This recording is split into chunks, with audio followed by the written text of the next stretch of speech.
Este año en la Ciudad de las Ideas hablamos de la magia y de las posibilidades e inventamos un nuevo segmento.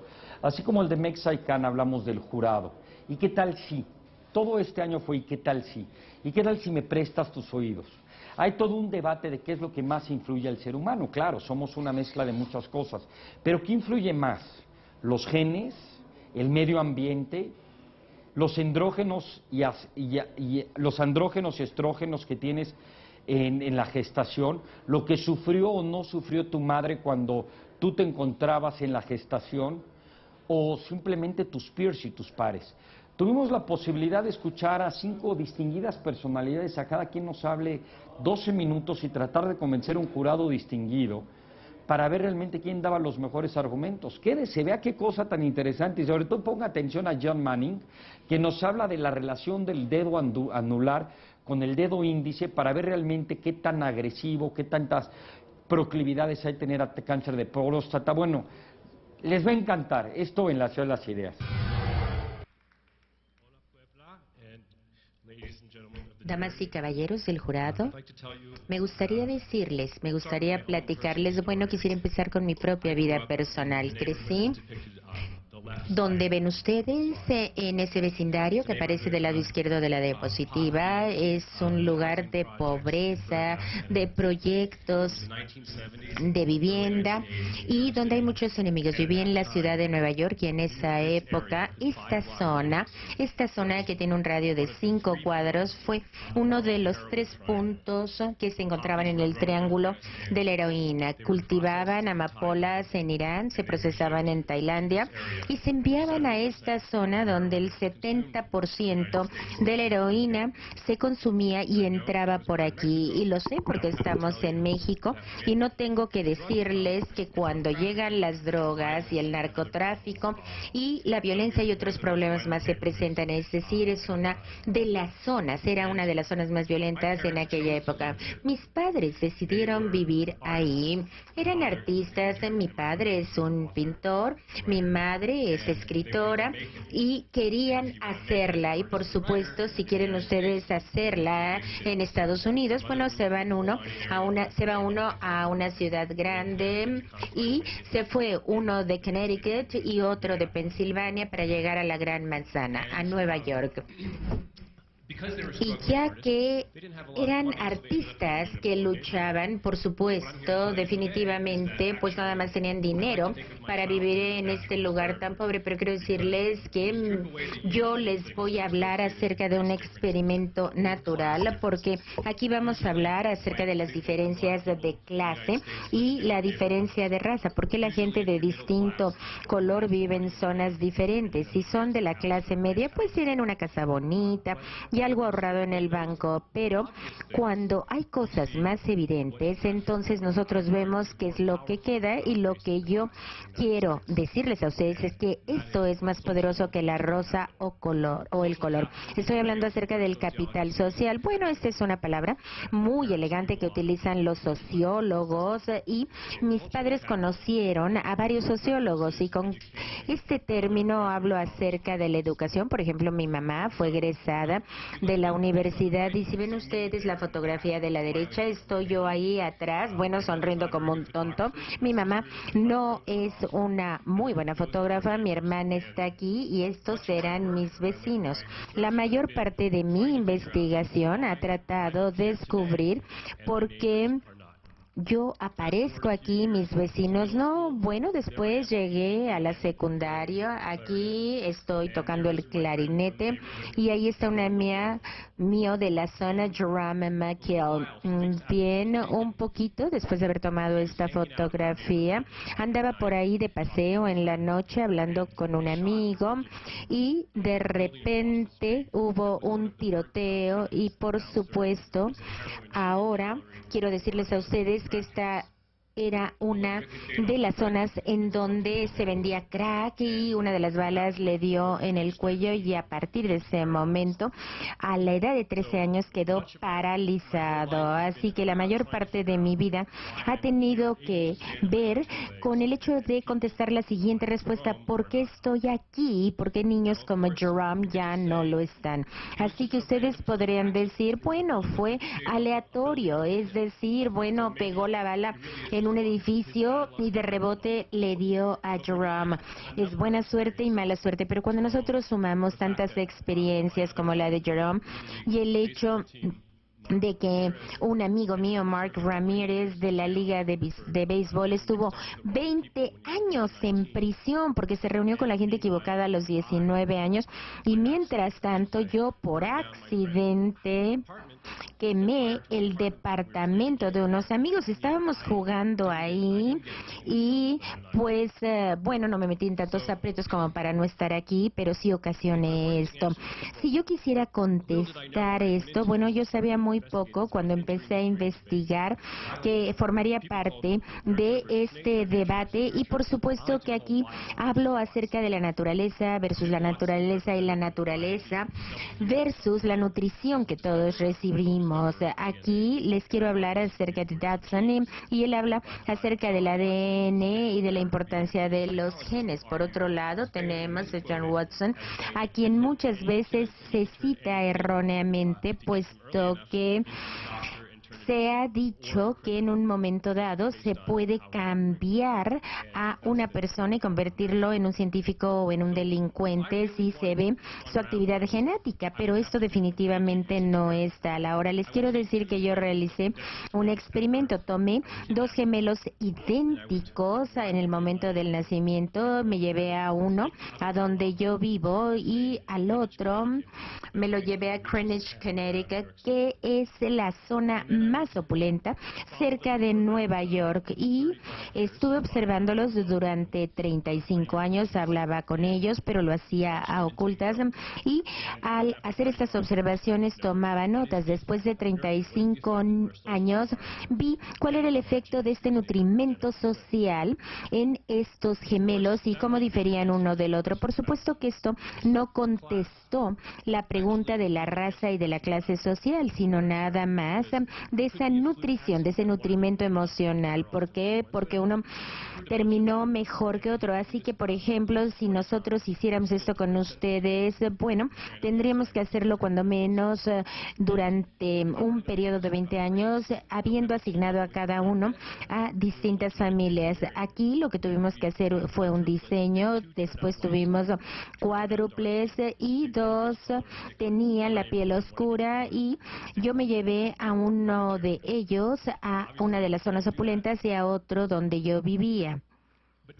Pero incluso si hubiera podido hacer esto con otras personas, bueno, habría visto que esto no bastaba, sino que tendría que haberlo separado desde la concepción, porque ahora resulta que el entorno social que experimentan nuestras madres mientras estamos en su vientre probablemente es la ventana más importante de desarrollo para nuestro desarrollo futuro. Esto viene del trabajo de David Parker, que se conoce con el nombre de la hipótesis de los órganos fetales. Esto quiere decir que los niños que están en el útero de su madre durante, por ejemplo, el invierno terrible en el que hubo una gran hambruna en los Países Bajos, pues definitivamente muchos años después tuvieron una salud mucho más precaria que los niños que fueron concebidos después de ese momento terrible de la hambruna invernal. Entonces, si nace un bebé prematuro, pues sus pulmones no están maduros, no podrá respirar bien y tampoco a nivel óseo lo estará.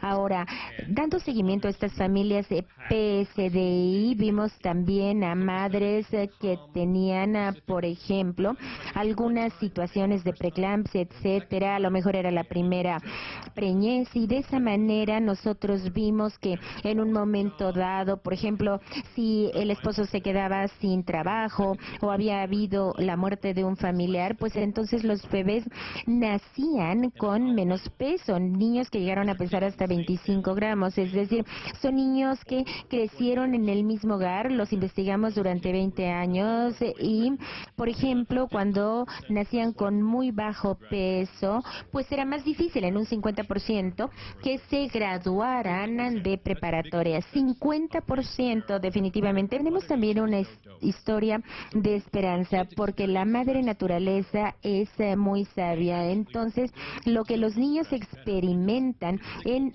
el útero definitivamente los capacita para poder verdaderamente hacer frente mejor. Quiero agradecer a todos, al jurado, que el orden en el que nacemos es muy importante para nuestro desarrollo por diferentes razones. Es importante para moldear nuestra personalidad y es importante para moldear nuestras relaciones con los demás y los comportamientos que mostramos también como adultos. Una pregunta que tengo para ustedes es, ¿creen ustedes que la gente realmente cree que el orden en el que nace, en la familia, influye en la personalidad de la gente? ¿Creen que los que nacen, los hijos mayores, tienen ciertos rasgos, los primogénitos tienen ciertos rasgos? La gente ha hecho diferentes estudios para tratar de analizar este problema, para ver qué opina la gente. De hecho, hay diferentes estereotipos, si queremos llamarlos así, que la gente tiene acerca del orden en el que uno nace en la familia. Estos son estudios en donde la gente preguntaba: ¿qué rasgos cree usted que representan a los primogénitos?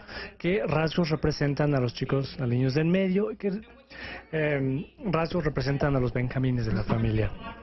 Los primogénitos se les dan generalmente muchos rasgos positivos, son consentidos, ambiciosos, minuciosos. El bebé de la familia más pequeño se le considera como más amable, más extrovertido, que le dejan que haga lo que quiera. Los del medio también extrovertidos, pero se les considera como que son niños que son descuidados. Y es el único miembro de la familia que no se le considera que fue consentido. Entonces, una pregunta es, ¿son correctas estas percepciones? ¿Hay verdad en estas percepciones? Inversión diferencial paterna significa que no le dedican los papás lo mismo a todos los hijos. A veces es por elección, a veces es por circunstancia. Esto significa que los primogénitos, que de hecho tienen una inversión paterna sin más hermanos presentes, son los primeros en llegar y obviamente las expectativas de los padres son más altas en términos de sus logros, pero también se les dedica mucho tiempo, una inversión paterna bastante importante en términos de atención y a veces también en términos de inversión financiera. Los últimos en nacer, los más pequeños, a veces también se benefician en términos de inversión paterna, en el sentido que los últimos en nacer también tienen un lapso en donde son el último niño que queda en la casa, la última oportunidad para que los papás inviertan y a lo mejor también se benefician por esto. Los en medio siempre tienen que compartir los recursos, siempre tienen que competir por los recursos. Esto puede dar como resultado algunas diferencias. Los niños que nacen en medio salen perdiendo en términos de atención paterna y esto puede afectar, tenemos resultados que pueden sugerir que esto afecte a su personalidad y sus relaciones con la familia y amigos. Lo que quiero señalar es que esto genera importantes diferencias en términos de personalidad. Si ven ustedes, los primogénitos, vemos los hijos del medio y los más pequeños, a menudo son similares en términos de estas variables de personalidad. Los primogénitos tienen alto nivel de minuciosidad, son los responsables, son los cuidadosos, y los que nacen después tienden a tener puntajes menores en esa variable. Los que nacen en medio y después generalmente tienen calificaciones más altas en términos de adaptación, de negociar para tener lo que quieren, y los primogénitos tienden a imponer su voluntad más. Se les ha dado un rol pseudo paterno y a veces lo llevan al extremo, a veces obligan su voluntad sobre los demás, igual que lo hacen los padres. En términos de extroversión, hay dos aspectos importantes ahí. El aspecto de dominancia en los primogénitos están altos, los otros más bajo, pero también tienen un alto nivel de sociabilidad los que nacen después, y también apertura para experimentar cosas diferentes. La apertura para experimentar facilita buscar nuevos nichos, nuevos roles, y en este sentido la apertura a experimentar tiende a ser un rasgo de los hijos más pequeños. Los primogénitos tienden a ser más tradicionales, más conservadores. Las revoluciones radicales en la ciencia y la política tienden a ser encabezadas por los hijos que nacieron después, no tanto por los primogénitos. Una de las cosas interesantes es que hay mucho uso de terminología de familiar por ejemplo, en la política se habla de mis hermanos y hermanas, únanse a mí. La pregunta es, ¿realmente sirve esto? En este estudio que hice vi la efectividad del uso de terminología familiar en vez de decir mis amigos o mis conciudadanos. Es más efectivo utilizar términos de familia para tratar de llegar a esta cercanía con la audiencia, pero hay una interacción en el orden. Los niños del medio tienen menos probabilidades de sentirse convencidos por un orador que utiliza palabras como hermano, hermana para tratar de conseguir su apoyo, y tienen más probabilidades de responder a un orador que utiliza términos que se relacionan con la amistad. Volviendo al tema de que los hijos del medio probablemente son especialistas en amistades. Otro indicio importante aquí es que todos los que nacen después tienden a tener una mayor popularidad entre sus pares, pero cuando vemos cosas como qué tan importante es la amistad para ti, qué harías por tus amigos, cuánto apoyo recibes de tus amigos, los hijos del medio parecen tener puntajes más altos en esta medida. Tienden a preocuparse más por ser percibidos como buenos amigos, tienden a valorar un poco más sus amistades. Y para quienes estuvieron en la presentación de Paul Sack, ella hablaba del juego de la inversión, ¿no? Y la idea de que si le das a la gente oxitocina, pues confía más y es más altruista. Si le preguntáramos a los alumnos de universidad que jugaran el juego de la inversión, llevando un control del orden de nacimiento, encontraríamos que los hijos que nacen después tienden a confiar más en ese sentido, están más dispuestos a dar más dinero a la otra persona y también están más dispuestos a devolver el dinero a la otra persona. De modo que hay más cooperación, más confianza también en ese caso en cuanto a las diferencias en términos de la posición en la familia. El último tema que quiero mencionar brevemente son las relaciones sexuales, algo que a todos tiende a interesarnos mucho. Y esto puede ser un reflejo de lo importante que es para ellos las relaciones sociales y mantenerlos como fuente de apoyo, porque históricamente no han recibido tanta atención, tanta inversión de parte de sus padres, y por lo tanto se preocupan mucho más por sus relaciones fuera del seno familiar. En el minuto que me queda, quiero brevemente mencionar algunos factores que influyen en cómo... estas son cosas que influyen qué tan probable es una persona de encajar con el modelo estereotípico. Esto, por ejemplo, si hay mucho intervalo entre los hermanos, hay menos competencia. Algunos padres tienen una preferencia muy marcada por un sexo, entonces favorecen a los hijos encima de las hijas, independientemente de la posición que tengan en la familia. Entonces, aun cuando la persona del medio sea el único hombre, a lo mejor es realmente el primogénito en términos de expectativas e inversión por parte de los padres. Y los otros dos factores, que son muy similares en cierto sentido, son la muerte o discapacidad de un hermano mayor. Aquí pueden cambiar las expectativas paternas. ¿Y qué es lo que pasa cuando los padres vuelven a casarse, cuando tienen parientes postizos o adoptivos? Cambia esta relación de la misma forma.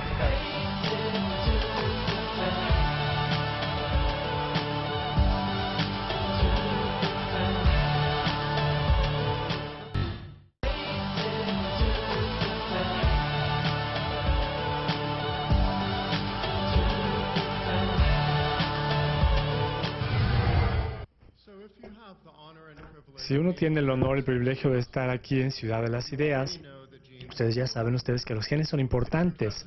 Si les interesa la ciencia, ya saben que los genes son importantes. Pero eso lo saben aquí arriba. Lo que quiero es convencerlos también de corazón que los genes son importantes y que son buenos. Que los genes no son culpables, que los genes no son sus enemigos, no son sus opresores, sino que son sus acompañantes más íntimos, el mayor regalo que sus padres y sus ancestros les dieron. Quiero hablar de qué manera las diferencias y similitudes genéticas entre personas e incluso entre especies ayudan a poner nuestra vida en un contexto biológico. Voy a hablar de heredabilidad, identidad, ancestros, etnicidad. Probablemente no tendré tiempo de hablar de humanidad, pero si tengo tiempo lo haré. Una cosa importante que hay que darse cuenta es que la secuenciación genética es cada vez más económica, cada vez más generalizada. Hace un par de meses yo tomé una muestra de un hisopo bucal, lo mandé en uno de estos kits, lo mandé a Beijing, en donde están haciendo algo que se llama el Cognitive Genomics Project. Están haciendo secuenciación genética de personas buscando genes que se relacionan con la inteligencia. Saben que van a encontrar miles de estos genes. Ahora que ya oí la presentación de Craig Venter, que probablemente uno uno pueda enviar mi genoma completo por radio a otro planeta. Ya estoy un poco preocupado de tener un clon alienígena extraterrestre por ahí. Pero BGI está encabezando el camino en este sentido. Si ven ustedes cuántos secuenciadores de próxima generación tienen 166 secuenciadores genéticos al mes de julio. La mayor parte de los centros de genómica tienen 10 o menos. China, por lo tanto, realmente va a abrir brecha con esta nueva secuenciación genética que va a revolucionar la psicología y todas las ciencias del comportamiento. Identidad. ¿Quién comparte mis genes? La identidad genética es muy importante, no solo desde el punto de vista biológico, sino también sociológico, desde el punto de vista de culpabilidad. El proyecto de inocencia, donde se utiliza evidencia genética para demostrar la inocencia de personas que están indebidamente encarceladas, está utilizando esto con gran efectividad. 300 personas han sido liberadas con base en evidencia de ADN, de los cuales 187 personas eran negras. Joseph Pierce Jr. aquí estuvo encarcelado durante 25 años por indebidamente por violación. Finalmente lo liberaron. Esto va a tener implicaciones para cuestiones como la iniciativa de igualdad de justicia de Brian Stevenson que veíamos ayer acerca de este sesgo racial en el sistema de justicia criminal. La gente se pregunta, ¿quiénes son mis padres? La ascendencia. Podemos hacer pruebas de paternidad, ¿no? Si uno no está seguro de que ese bebé es suyo, ¿qué esto significa? Significa comparte mis genes, podemos ir a la farmacia y averiguarlo.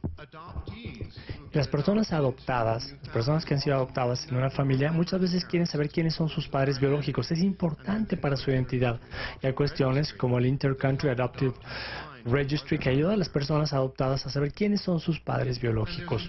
Y por supuesto hay un resurgimiento del interés en cuestiones como en la ascendencia, revistas como Family Tree, sitios web como Ancestry.com que los ayudan a uno a arrastrar su ascendencia utilizando métodos genealógicos y métodos genéticos. La mayor parte de ustedes tienen familiares que son amigos de Facebook, que nunca serían sus amigos si no fueran familiares, ¿verdad?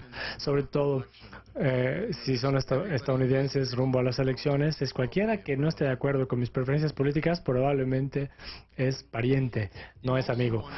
También uno se pregunta, ¿quiénes son mis hijos? Los jóvenes que han donado esperma o que han donado óvulos después se arrepienten porque piensan, yo ni siquiera sé cuántos hijos tengo, no sé quiénes son, no sé dónde viven, no sé en qué entorno están. Esto se trata como un procedimiento puramente médico, pero se convierte en una cuestión de identidad y de nuestra posición existencial en el mundo. ¿En dónde están mis hijos? Empresas como 23andMe, ahora uno puede por correo enviarles su ADN y ellos les van a decir exactamente en dónde está cada parte de cada cromosoma en su genoma, de dónde provino en el mundo. Este es un ejemplo de un hombre, un varón afroamericano, que es 64% europeo y 4% asiático. 23andMe ahora puede decirles incluso qué porcentaje de su ADN proviene de los neandertales, porque una vez que tenemos el ADN de los hombres de Neandertal a través de fósiles, se descubrió, para asombro de muchos europeos, que la mayor parte de los europeos nórdicos tienen entre 2 y 4% de Neandertal. Ustedes ahora pueden saberlo también. La etnicidad es un aspecto muy importante. La localidad kenia de Kogelo es especialmente orgullosa de que el senador Obama se convirtió en el presidente Obama, porque de ahí proviene el papá de Obama. De hecho, se ha convertido como en un lugar turístico también. Y es una forma muy legítima de orgullo racial o de orgullo étnico. Muchos movimientos políticos que buscan fomentar los derechos humanos y la justicia están basados en un sentimiento de similitud genética con otros, de una ascendencia en común. Mis ancestros fueron tus ancestros, entonces viva la raza. Black Pride, el orgullo chino, todos estos son muy importantes para darnos un sentido de identidad. Los activistas de derechos humanos, los vegetarianos, dicen que la evidencia genética demuestra que compartimos mucho de nuestra identidad con otros animales. Y esto significa sus pensamientos, sus sentimientos, su capacidad de sufrimiento es muy semejante a la del ser humano. Una vez más, aquí los genes son buenos. Los genes están de parte de los derechos humanos, de los derechos animales y de la justicia. Espero que aprecien ustedes que los genes no solo son importantes, sino que también representan, constituyen los cimientos de nuestra identidad. Gracias. Bien, muchas gracias. Por favor, siéntanse con toda libertad de ver sus manos, sus dedos, pero bueno, no me culpen si se decepcionan al verlos. Caray.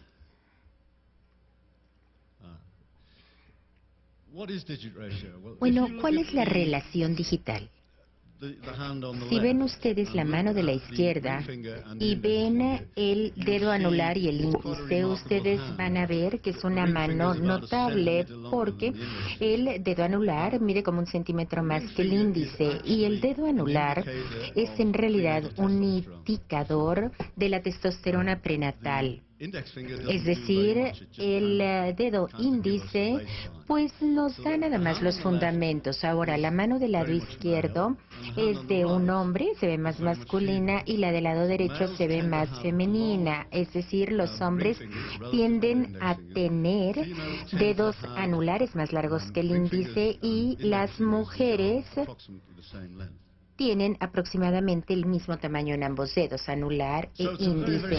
Así que esta es una característica, un rasgo sumamente sencillo, pero nosotros como científicos tratamos de complicar las cosas para que la gente no nos entienda. Entonces, bueno, aplicamos algunos cálculos matemáticos. Si tomamos el dedo índice y lo medimos, por favor tomen el dedo anular, mídanlo y dividan lo que mide el dedo índice entre el anular y van a tener esta proporción, es decir, desde la base de la palma de la mano, y por favor háganlo con toda precisión. Ahora, si ustedes hacen esto con una mano masculina, vamos a tener una relación de 0.95, entonces a medida que esto baje, pues quiere decir que tuvieron mucha testosterona. Ahora tenemos 8.9 también en atletas muy buenos. La mano de la derecha es una mano femenina y tienen más o menos la misma altura porque las mujeres reciben muy poca testosterona en relación con los estrógenos que reciben antes de nacer. Bien, ¿cuándo ocurre esto? ¿Cuándo se fija esta relación? Bueno, se fija al final del primer trimestre, entre la semana 8 y la 12 de gestación. Durante ese momento, durante esa época, el feto está creciendo rápidamente. Ocurren demasiado cosas a nivel cerebral.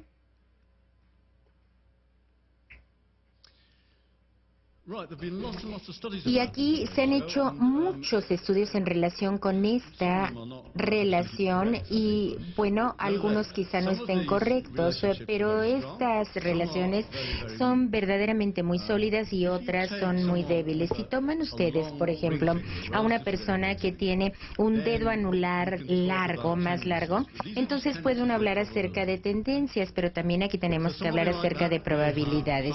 Así que nosotros vemos, por ejemplo, a gente que tiene un muy buen desempeño deportivo. También, en el caso de los hombres, son muy fuertes. Por otro lado, son muy fértiles y, por supuesto, que se ven atraídos por las mujeres y también, pues, consideran que su cuerpo es atractivo. Esto es en el caso de los hombres y de las mujeres. Por supuesto que también están protegidos contra enfermedades cardiovasculares y las mujeres contra cáncer cervicouterino. La desventaja, bueno, pues es que tienden a ser autistas, hiperactivos y a lo mejor tienen también un HD bastante elevado. Aquí tienen también la tendencia a enfermedades neuronales y esto generalmente es una tendencia que se encuentra en los criminales. Hay gente que es sumamente agresiva. También hay una tendencia para cáncer de mama y cáncer de próstata. Entonces, si ven ustedes sus dedos y se sienten muy deprimidos, pues mejor ya váyanse. Bien, aquí nosotros vimos el estudio que se realizó por internet en la BBC. Aquí tuvimos a muchos participantes, 25,000, y todo mundo midió la altura de sus dedos de 6 grupos étnicos y también vimos que pertenecían a distintos países.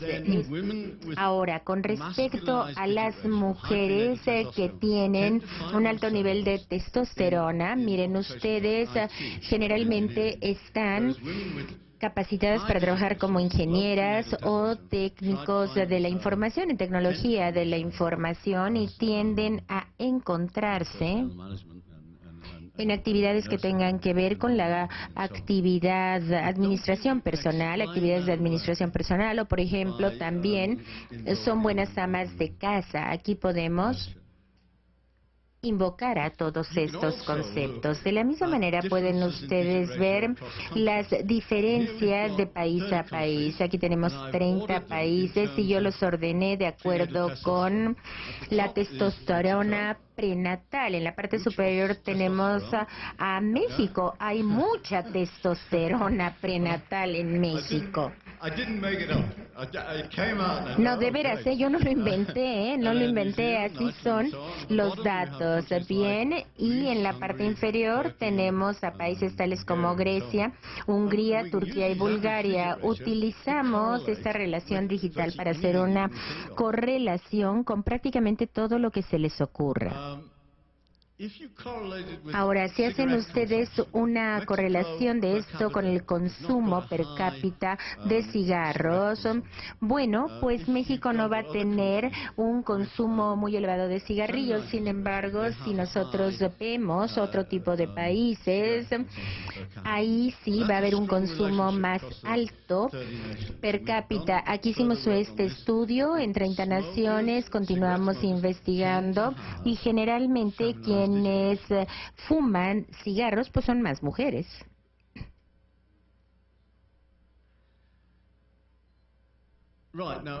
Bien, ahora por supuesto todo el mundo sabe que el fumar aumenta el riesgo de una enfermedad pulmonar, y esta diapositiva es una diapositiva epidemiológica, puesto que aquí se ve el número de cigarros que se consume per cápita por país y vemos la incidencia de cáncer pulmonar. Es lo que nosotros conocemos con el nombre de una incapacidad que se adquiere de por vida debido a una enfermedad pulmonar. Tenemos una correlación positiva, sin embargo, si ustedes se remontan a la relación que nosotros tenemos a nivel digital, es una correlación muy fuerte, y creo que uno tiene que conocer la causalidad y las interacciones, porque la testosterona prenatal les da a ustedes la tendencia de no fumar, o bien, si es baja, pues les da la tendencia a fumar, pero al mismo tiempo les da la tendencia de desarrollar cáncer pulmonar. Por supuesto que tenemos que analizar aquí la causa y el efecto. De hecho, cuando vemos la relación media por nación, tenemos una tendencia muy marcada de las naciones que tienen una elevada relación de desarrollar enfermedades de la tráquea, de los bronquios y de los pulmones, y cáncer, por supuesto. Bueno, esto ha sido nada más una pequeña muestra de lo que puede hacerse en este sentido, y por supuesto que tenemos que seguir trabajando muchísimo en este campo, porque también se han hecho publicaciones con respecto al cáncer y la relación digital, y esto ya rebasa un poquito el área que yo les estoy mencionando. Bien, aquí vemos que cuando no tenemos una relación digital baja, pues hay un alto nivel de testosterona a nivel prenatal, y por supuesto que cuando nosotros tendemos a ver esto, usualmente vemos que los hombres tienen una mayor capacidad para hacer buenos corredores.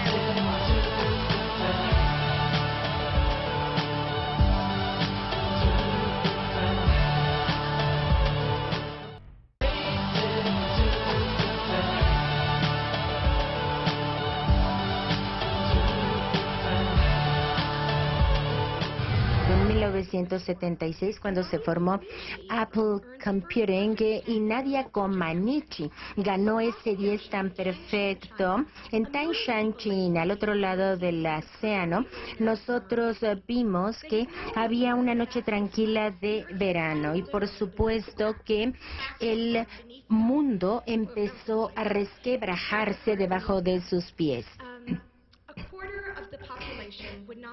Un cuarto de la población, por supuesto que no sobrevivió a este cataclismo, ya que fue un terremoto de 8.2 en la escala de Richter. Fue uno de los eventos más devastadores del siglo XX. Por supuesto que de quienes sobrevivieron, 93% quedó sin hogar y nada más hubo un solo camino en esta hermosísima aldea. Bien, después de Taishan, o una vez que nosotros escuchamos a Katrina o a los tsunamis que han asolado otras partes del mundo, todos estos desastres naturales han provocado experiencias verdaderamente terribles. Esto va a marcarnos, no se trata de cuánto nos marque, sino por qué nos marca. Bien, 18 años después de Taishan, aproximadamente 2,000 adolescentes fueron entrevistados y pudieron compartir una diversidad de cosas. Hablaron acerca de la relación que tenían con sus amigos y con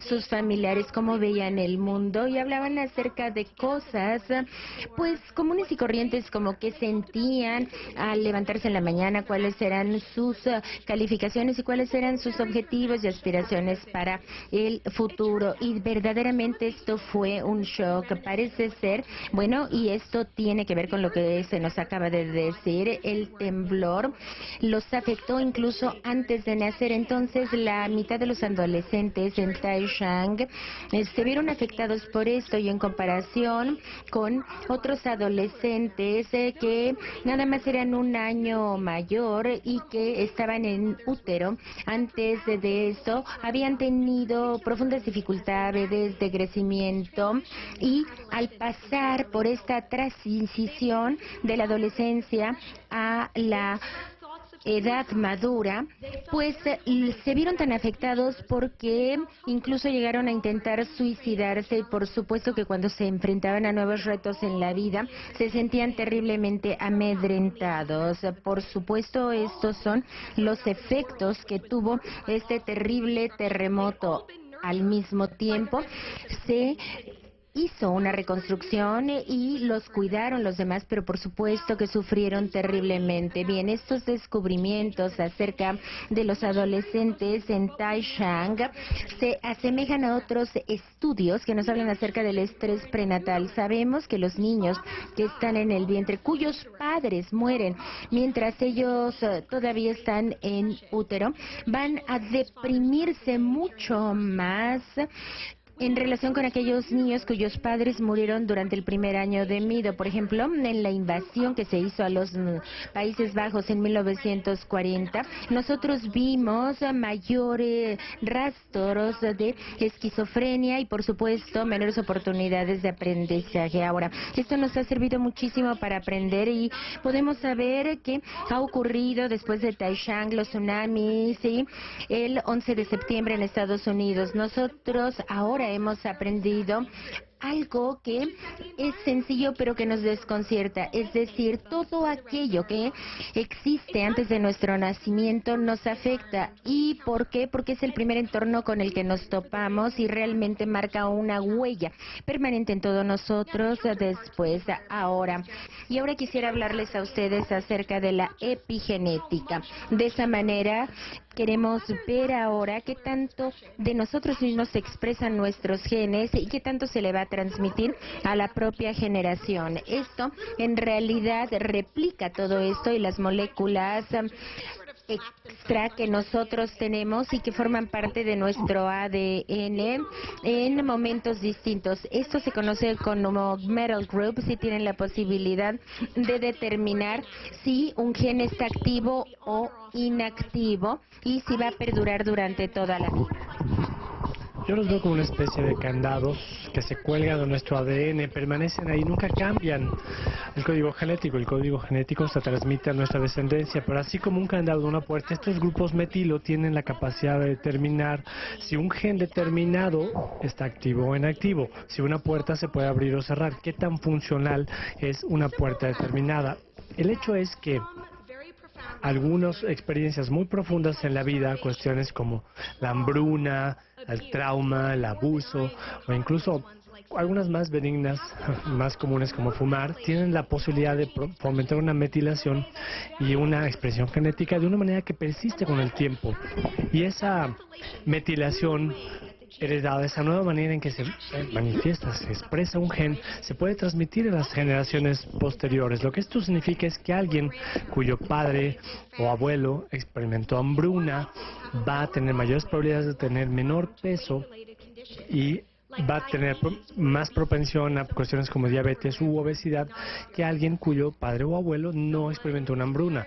Alguien cuyo padre o abuelo fumaba va a heredar los patrones de metilación que son consistentes con el fumar, aun cuando ellos mismos nunca hayan fumado, y van a tener un mayor riesgo de problemas respiratorios y asma. Vemos que la gente que experimenta traumas muy profundos en una etapa muy temprana de la niñez tiene una metilación muy pronunciada en las regiones genéticas asociadas a la estabilidad de la regulación del movimiento.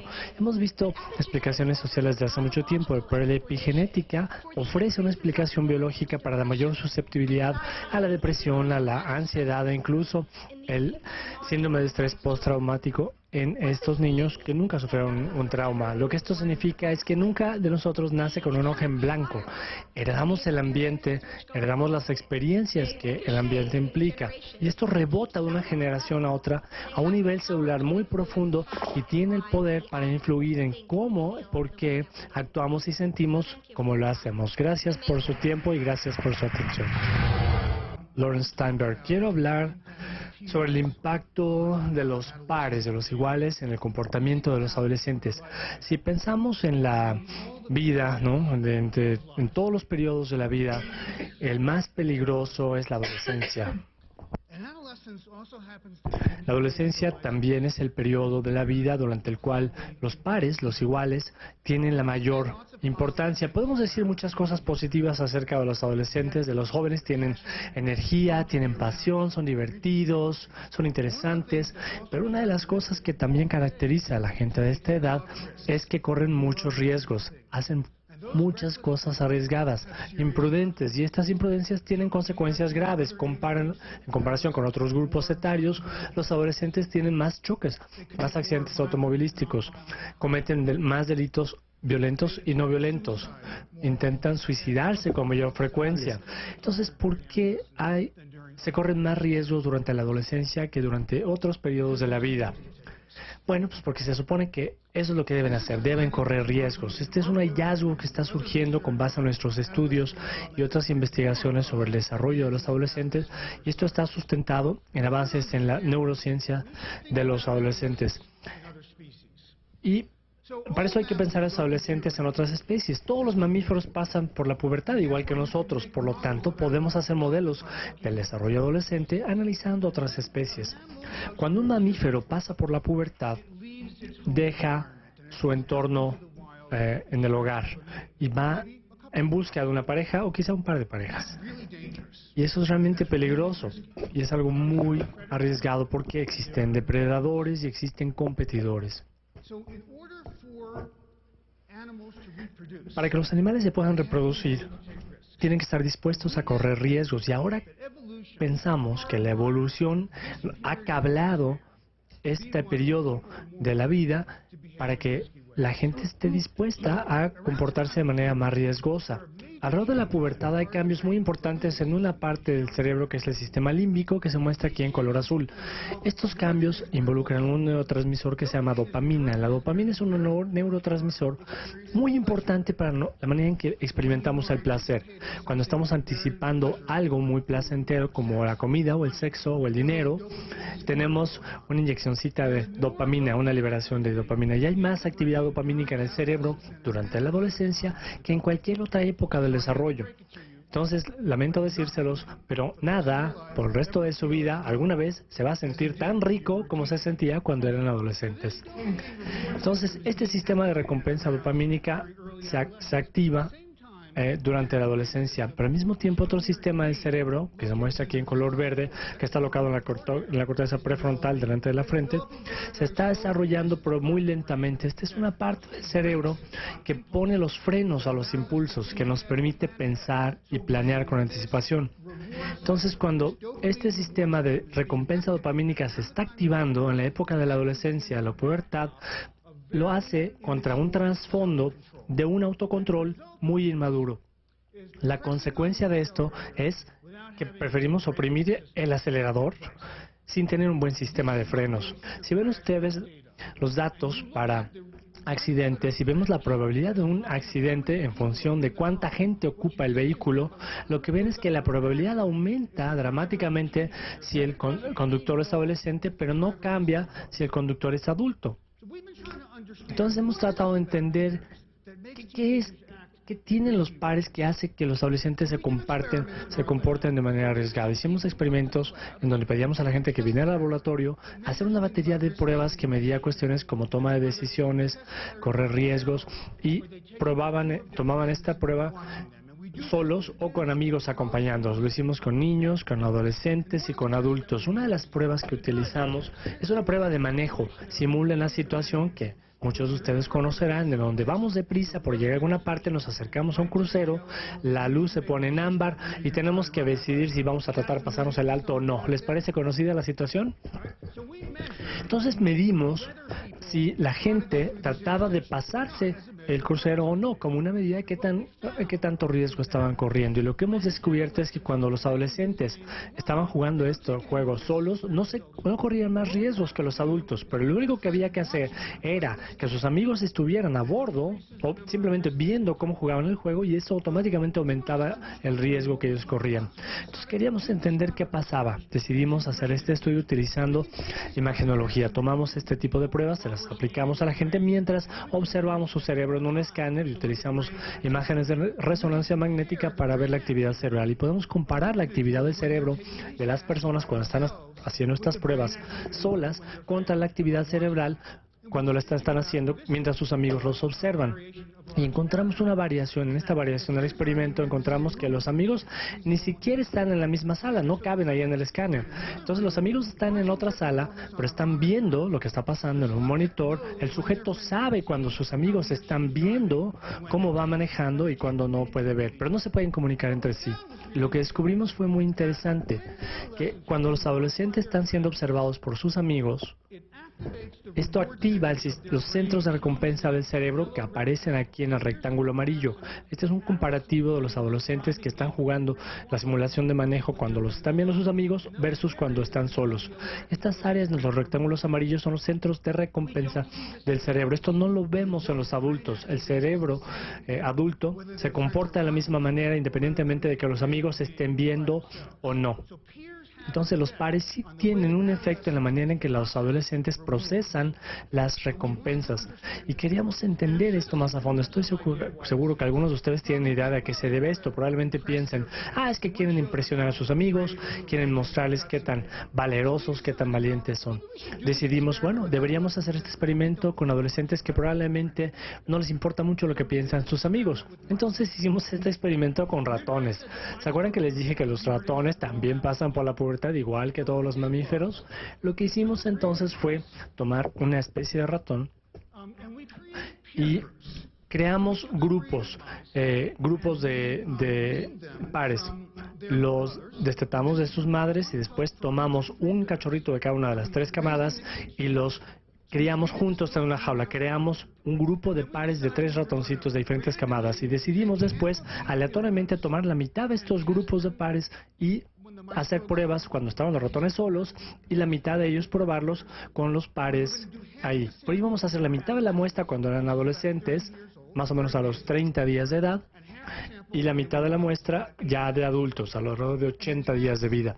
La prueba era en ver ¿cuánto alcohol estaban dispuestos a tomar los ratones? Esta es una especie de ratón que le gusta tomar alcohol. Se utilizan muchos estudios para evaluar los efectos del consumo de alcohol en el desarrollo cerebral, etcétera, cuando no podemos utilizar seres humanos. Entonces, entienden el diseño básico del experimento. Crear grupos de pares, la mitad de ellos probados cuando son adolescentes, la mitad de ellos los probamos cuando eran adultos, la mitad de los adolescentes solos, la mitad de los adolescentes probados con sus amigos, la mitad de los adultos solos, la mitad de los adultos probados con sus amigos.